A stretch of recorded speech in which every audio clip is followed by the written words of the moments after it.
এই তুমি কিন্তু এই সংসারের খুঁটি মা। অবশ্যই তুমি কয়েকদিন আগে সংসারটা আলাদা করে দিয়েছিলা, হান্ডি বাতিল আলাদা করে দিয়েছিলা। আজকে তুমি অসুস্থ হয়েছো, সবাই পাগলের মতো দূরে গেছে।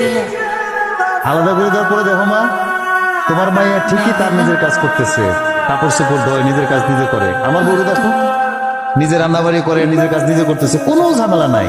কি লেগে জানো, ওরা এখন যার যার পরিবার নিজের মতো গুছাই নিছে। এগুলো কমপ্লেন দেওয়ার কেউ নাই, তাকে ভুল ধরার কেউ নাই। অবশ্য আমরা যখন এক লগে আসছিলাম, এক লগে সংসার করছি সবাই, তখন ওর গুলোও ধরছে, এর গুলোও ধরছে, খালি ভুল ধরাধরের মধ্যে আসেন না। সমস্যাটা হয় কি জানো মা, যখন কোনো যুক্তির কথায় আমরা বইয়ের কথা কই, তখন মারা মনে করে কি যে পোলা মনে হয় বই পাগল হয়ে গেল।